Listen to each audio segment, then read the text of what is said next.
So let's try putting our manipulation to a little bit of use. I said in a previous video that maybe you want to use this type of stuff for making your receipt or something like that. So we're going to try and do that right now. So what I've done is I've created a quick little demo of what I want it to look like. Now we're going to keep it simple. We're not going to do the math. We're just going to do the text itself. So there won't be any mathematical expressions in what we're doing. Although we could. All we would have to do is add up the values using simple adding and then multiplying by 0.13 and stuff like that to get our tax. But we're not going to worry about that right now. What we're worried about is the actual text manipulation. So we're going to start doing our simple system.out.println command. We're going to start off just by doing print ln receipt. Now first thing we need to see is that going to achieve our results of that first line? Well, is it in the right location? No, we see that there's actually quite a bit of space there. So let's just throw in some spaces. 3, 4, 5, 6, I don't know. Just making a guess at this point. And is there anything else that we're missing? Yeah, this thing actually has the quotes in there, which means we need to use our escape characters to do the quotes. \quote and a \quote. So we can see it's not too pretty, but it will effectively do results. Let's take a look at what we've done so far. Run our program and we get the actual word receipt. Good. Still not sure if it's properly aligned yet, but so far so good. Next thing we want to do is we have an extra blank line in here. Now this can be achieved in a number of different ways. I could just put a /n here, and that'll add an extra new line at the end of our line. Another way I could do it is I could effectively output a blank line. System.out.println. Now some of you may think, well, do we just put a /n in here and be on our way? Well, no, we can't do that. That would effectively do two new lines because we get the new line from the print line and then we get the new line from this. If you want to do that, you could just say print new line character, but that's pretty redundant. What we could do is just empty quotes. So it is going to just give us the new line from the print line. So that'll give us our blank line. So now we want to do our next line, which is our eggs line. System.out.println, or maybe print, and we can put eggs. And then on the same line, since we're using our print command, we can stay on the same line. We could do system.out.println.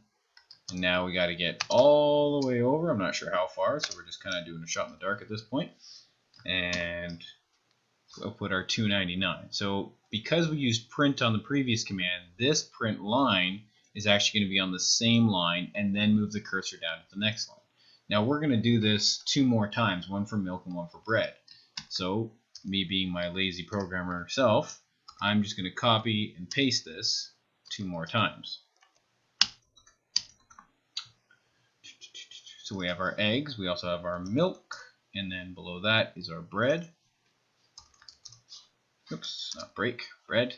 And we gotta change our prices. This one is $3.79, and this one's $1.99. So let's take a look and see how our format's doing so far. We can see that we're off by a bit. We can see that on our example here, the quote is directly above the 2, and the quote is looks like 1 character right after the D in bread.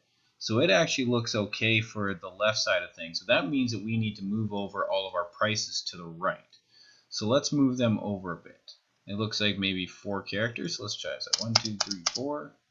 1, 2, 3, 4. And this one, because it was too far over, we're only going to move it over 3. And let's run it one more time. And it looks like we went too far by 1. So we're going to back it up. Back it up, and we're going to back it up.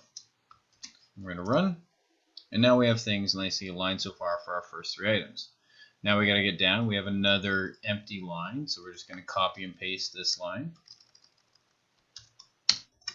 Programmers are effectively lazy, but really we're efficient. It essentially means get the most amount of work done with the least amount of effort.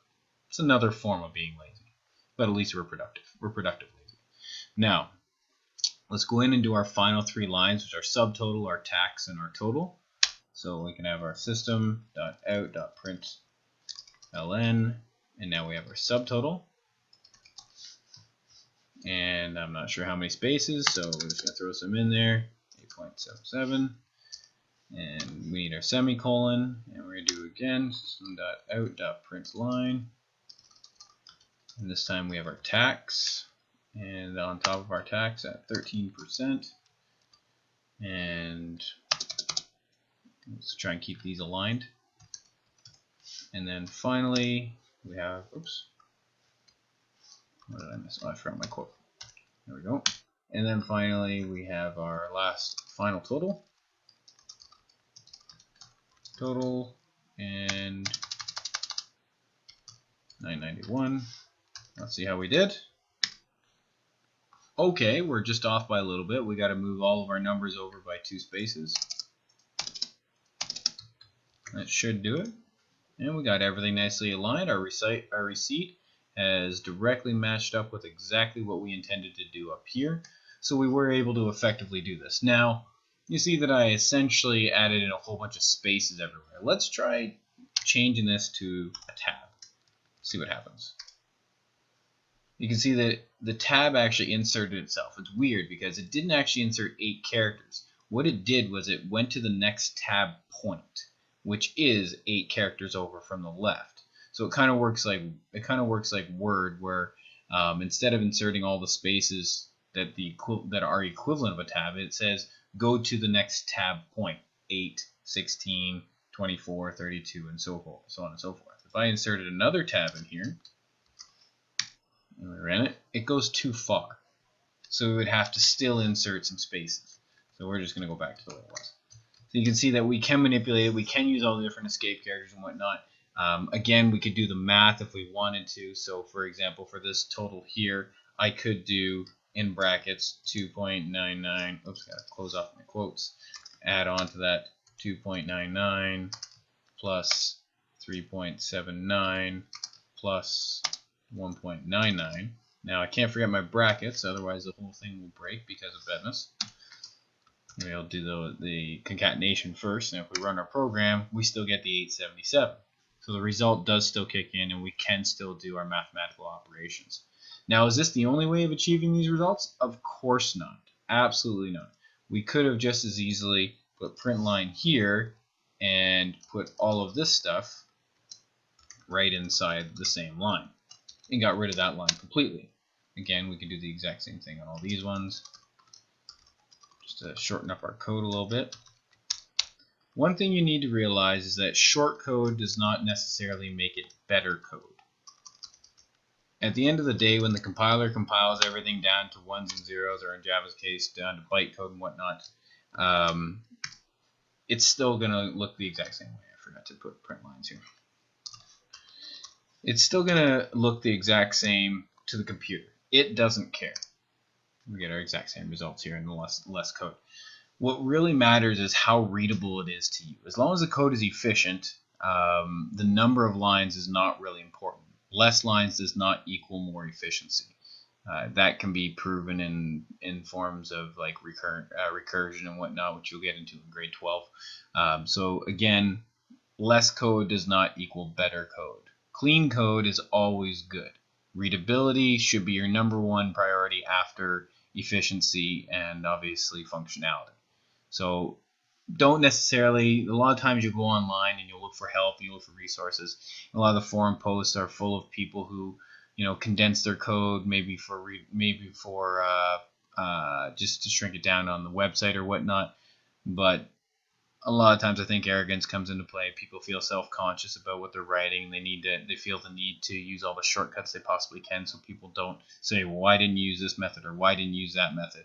The truth is, if it's not readable, it's not helpful, especially to somebody at the high school level who's just learning how to program. Don't stress out about that kind of stuff. Readability is very, very important and should be one of your top priorities. Same with documentation, which we haven't yet got to. Anyways, thanks for listening, and good luck on the next modules.